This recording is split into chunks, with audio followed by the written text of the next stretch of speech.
for you to even be in this position where you found that your friend or your loved one is in so much pain, it goes to show that you've got the heart of God. Because really, Jesus came for the brokenhearted, the wounded. He didn't come for the popular. Hi, and welcome to the Enjoying Marriage broadcast with your host, Susan. And Happy New Year. Thank you all so much for your comments, your shares, your likes that have been happening so far on this broadcast. I've heard so many people contact me and reach out to me saying, what you're doing is so good. You're really helping me, or you're touching lives, and there are people that I know that are going through this similar situation. So I just really want to say thank you. Don't forget to continue sharing and propagating the materials that are being produced on this YouTube channel or even on the blog, which I'm going to put right here for you. I'm also going to attach the QR code just for your ease of seeing where these materials are if you're interested in going to seeing more in-depth articles of some of the work that I've been doing on the site. In today's video, I want to talk about how you can support a friend or a loved one that's going through an abusive relationship. I'm going to be looking down in some instances because I've got my notes on the blog and I've got some prompts there. So bear with me. But however, I want to obviously give you as much detailed information based on my research and reading. And I hope that this blesses you. Enjoying Marriage really is about revealing the heart of God for relationships. So a lot of the materials that I'm talking about would reference back to the Bible because that's the basis of my life, and I've found that a lot of materials in the Bible have helped me to walk through my own healing journey, and I pray that it blesses you too. So let's jump right into it. If you've got someone that's a friend or a loved one that is in an abusive relationship, I'm sure you can understand the trauma, the emotional toil it has on you, and the emotions that it really reels out of you, because you find that you're in a position where there's someone that you love so much, that's so close to your heart, that you realize is in a very difficult position, but you can't actually physically go and take them out of that position because they're an adult person that can also make their own decisions for themselves. But you wished in your heart that they could just see what's really going on and could just take that decision to leave that relationship. Well, in this video, I really want to give you some tools and techniques and also some practical tips and guidance on how to walk through this really terrible, difficult situation, both for you and your loved one. Abuse, whether emotional, physical, verbal, really diminishes the dignity and the humility God has created as for every individual human being. We see that in Genesis 1:27. Because God has created us to be a unique person. So when abuse comes on the scene, it really erodes who God has created you to be and how He has fashioned you to be. And over time, abuse has the tendency to completely eradicate someone's self-esteem, self-worth, and make them take on a different personality or persona that really God never really intended for their lives. So we find that victims that come out of these situations always often say things like, I've lost a sense of who I am. I've lost a sense of my direction, or I've lost a sense of my purpose in life. So as a friend or family, you've got the opportunity to support, love, and guide this individual that's enduring this painful experience. And I'm going to go straight into what recognizing these signs are. There are 4 categories. Most important and the most popular one that we all know is physical abuse, where there's always physical altercation that happens when you. Emotional abuse takes on the form of verbal abuse or controlling behavior that undermines someone's self-esteem. Spiritual abuse is where someone uses their faith to justify their behavior or their controlling behavior, make someone else feel guilty for wanting to take a step of change. And they justify their behaviors based on what they say is written in scripture, which is false, by the way. Financial abuse now is where someone is controlling the finances of the other person, or is limiting someone else's access to their finances, limiting their ability to work, or even potentially refusing to help out in their shared and joint responsibilities. I always say that to people, that if you're going to help a friend or a loved one, first of all, you need to approach this topic and this matter with the utmost compassion and not judgment. Bearing in mind that for someone to have come to you to identify that, look, what I think I'm going through isn't right, it means that they are coming to the consciousness that there needs to be a change, or the relationship that I am in is potentially toxic and destructive. Now, the NCDV gives a statistic that someone doesn't report an act of abuse until the 35th occurrence. Now, it goes to show a lot that this person is taking the courage and the bold step to say, I want something different and I want to speak to you about it. So the first thing you can do for this person is to just acknowledge that you trust what they're saying and approach it with compassion. Victims of abuse often carry shame, fear, and guilt, making it challenging for them to first of all share their experience. When they reach you, so when they're reaching a friend or a loved one, it's essential to choose your words with compassion and sensitivity. In Proverbs 18:21, it reminds us that the tongue has the power of life and death. Use your words to uplift and show care. That would give them the first port of call then to open up to you and to start to speak to you about some of the things that they're experiencing in their personal life, even potentially at work or in other relationships. Number 2, listen without pressuring. So you've gone past the first step. That's fantastic. Now that they're opening up to you, they find out that you're a safe environment for them to have that freedom to express themselves. Bearing in mind that potentially in the abusive relationship, that avenue to express themselves has been shut out. So for someone to reach out to you and they're finding the confidence to talk to you, it means that they trust you. So the next thing that you could do to them is to listen to them without pressuring them. It's essential to foster a nurturing environment where they feel safe to share their experience, and offering a listening ear is one of the most profound ways to convey your love and support for them. In James 1:19, it advises us to be quick to listen and be slow to speak and be slow to become angry. So give ear to your friend to express themselves without interruptions. It's important to listen patiently and resist the urge to provide immediate solutions. I don't think at that point that's what they need. Most times when people speak to you, it's because for the first time in a long time, perhaps this is the first time they're really speaking to you to even process their emotions, because they've not really had that chance to do that in the past.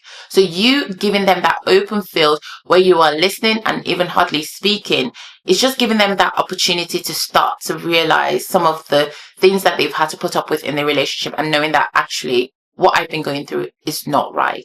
So another thing that you can say to your friend or loved one is to reinforce their beliefs and convictions about what they were going through, and saying things like, you deserve love and kindness, and I understand and I am sorry about what you have gone through. So after you've given them that platform to be able to trust you with listening to them and what they have to say, you can then move on to encouraging safety and resources. So while it's not important to compel your friend or loved one to end that relationship, remembering they're an adult individual that have that autonomy to be able to make that decision for themselves, you can, however, offer guidance on creating an escape route possibly, or even finding out what alternatives they want to take. A safety plan will help them make practical steps, such as identifying safe places to go, gathering important documents, and saving emergency contacts if it's very crucial. Professional help is also available. I'm going to put that link right here for you so that you can go straight to the materials that I've compiled of the help that's available in the UK. And biblical insight, Psalm 82, 3-4, it tells us and it commands us to defend the weak and the fatherless, to uphold the cause of the poor and the oppressed. So offering these resources is a tangible way to act on this calling that the Lord has put on us. Right. So we have gone through all the stages. Now we are on the next step where we are respecting their autonomy. They've identified that they're in abusive. They're speaking to you because they trust you. Now you're giving them the encouragement to make safety plans. Now that they're in this step, it's very crucial because they are going to make that decision, but it's just a matter of time.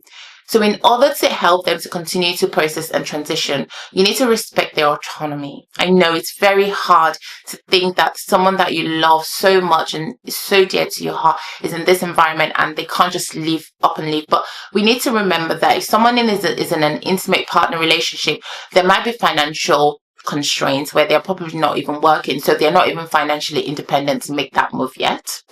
There might be shared responsibilities like a mortgage, a house, a car, or even children, and they need to make the right steps and decisions so that it's not affecting anything that they're having to plan on with later on in life. I always say do not pressure them into taking action, because this can have unintended consequences and may even heighten their vulnerability. By heightening their vulnerability, what I mean is when the perpetrator is now aware that you are supporting this individual to make the right healthy step to move out of a possibly toxic and dangerous environment. And so what they do is they try to triangulate the whole entire situation, where they come at the top to prefer stories to your friend or your loved one, saying things like, you don't have the best interest of the institution in heart. And so this individual, because they're always constantly sold to this person, might want to even please them and say, okay, I'm going to stay, I'm going to work in the relationship, I'm going to prove my loyalty. And they might cut relations with you. And on the other hand, they're communicating to you that this individual is probably not stable. And they would say things to you that will make you even start to question if what this person is saying is right. And it's such a demonic thing to do. It's such a devilish thing to do, that if someone is trying to seek help, this person wants to keep them in this position of destructive patterns. And we always have to remember that abuse really stems from the imbalance of power and control. So when this individual that's at the top, the perpetrator, realizes that this person is seeking help, guidance, and freedom, they want to keep that balance of power and control. So they will do anything to stop someone else coming into the mix to help and support. But you need to remember that your friend or family member is so vulnerable at this time. They're even probably even starting to relearn their likes, their dislikes, they relearn to trust their own ability, to trust their instincts, or even trust what the Holy Spirit is telling them. So a lot of patience is important in this respect. Ephesians 6:2 reminds us that we need to carry each other's burdens, but it does not mean taking control of their situation. Just support them through it, and you find that with time they'll come round. A practical step is let them know that you'll be there for them, offer consistent encouragement, and even if they choose to stay in the relationship for now. I know that might be really difficult, but if they're choosing to stay in that relationship for now, remember you need to learn to respect their autonomy, but constantly intercede for them in prayers. At the end of the whole thing, we wrap it all with praying for yourself to seek God's guidance for what you need to do and how you need to step into the situation. Prayer serves a heartfelt means to intercede on behalf of your friend or your loved one, seeking guidance and wisdom on how to best support them. Philippians 4:6 encourages us to not be anxious about anything, but with prayer and petition, make your requests known unto God. So a practical step is to pray with your friend if they're open to it, or pray for them behind closed doors and ask God to give you the wisdom on how to use this situation that you'll find yourself in and how he wants you to intercede. Remember, the Lord does not intervene in the affairs of man without us being available for him to use as a physical medium to reach the loved one or a broken heart. Yes, he might reach them in prayers. He might reach them through an angelic visitation, giving them dreams or vision. But if your friend or your loved one has been in such an abusive relationship for so long, if you go back to point one, where there's been spiritual abuse, where potentially they're not even allowed to go to a place of community to even pray and serve, they might have lost touch with that aspect. So you coming in is really giving them that lifeline to reconnect back to God, and God can only do the work that he needs to do through you. So you need to trust on the wisdom of the Lord to know how to move in this situation. Again, I just want to reiterate that being patient and consistent is the key. Living an abusive relationship is incredibly complex, and it's such a journey that often requires time and support. So just being there for your friend can make all the difference, offering them vital lifeline as they navigate through this challenging experience. 1 Corinthians 13:7 reminds us that love always protects, it always trusts, it always hopes and perseveres. So check regularly on your friend or your loved one, offering them your support without pressuring them, again, to take immediate action. And lastly, for you to even be in this position where you found that your friend or your loved one is in so much pain, it goes to show that you've got the heart of God. Because really, Jesus came for the brokenhearted, the wounded. He didn't come for the popular. Remember the story of Zacchaeus, the tax collector? Everyone hated him. But God saw his heart. And God went to his house and was feasting with them. And all the Pharisees and the Sadducees were complaining, why was Jesus eating with the sinners? And in that very verse in Matthew, Jesus replied saying, I didn't come for those that are perfect, but I came for the brokenhearted. So for God to put this burden on your heart, it means that the Lord is calling you to help and support, and He will surely give you the wisdom. It just goes to show your empathetic nature, and however, that should not be taken for granted either. So in supporting your friend or your loved one, you need to remember to take care of yourself as well, because you are important. Supporting someone in an abusive situation can really, be profoundly challenging, and it can be emotionally draining. It's crucial to remember that taking care of yourself is just as important. So make sure you have time away to pray.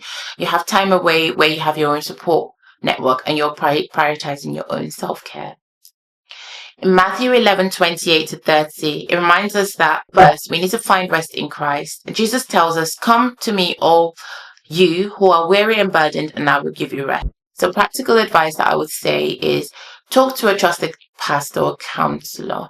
Have a right family around you, people that you can share your burdens with, that can also help you walk through and reinforce the wisdom of God that He's downloading to you about how to navigate this very difficult situation. Supporting a friend in an abusive relationship is an act of compassion, and the Lord will reward you for leaning and lending yourself to this particular situation. And it really does reflect God's heart for the hurted. So do not despise it. By recognizing the signs of abuse, approaching it with care, listening, and encouraging safety, you can make a difference in their journey towards healing and also walking in freedom. As you walk alongside them, remember that God is the ultimate healer and protector, offering hope and restoration to those that need it.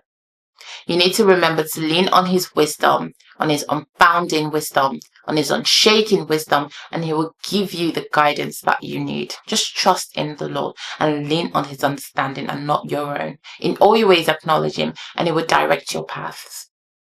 Again, I just want to say thank you so much for being there for that person, that individual, because they are literally depending on you at this point as a lifeline, but also remembering that your care is important. So feel free to reach out to trusted counselors and friends and people that can pray with you. I've linked some materials again on the blog. I'm just going to put that on here with the QR code if you want to arm yourself with some resources that you can share potentially with your friend or family member along the way.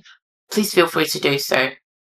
And especially for this very topic, I've created a free comprehensive manual on how you can identify toxic patterns in relationships and how you can use biblical insight and wisdom to deal with such individuals. So that's going to show up right here, and I'm going to make sure that I've put the QR code as well, just so that you can scan that easily. I hope you've been blessed with my time with you today. Don't forget to like this video. Don't forget to share it, because you never know who needs to hear this word at this time. And please interact in the comments section, just so that I can see your opinion on some of the things that we have discussed and we can start the right conversations. If you also think there's another topic you would like me to cover, please feel free to put that down below as well. I'm more than happy to consider those in the videos ahead. Thank you so much for your time, and I'll see you in the next one. God bless you.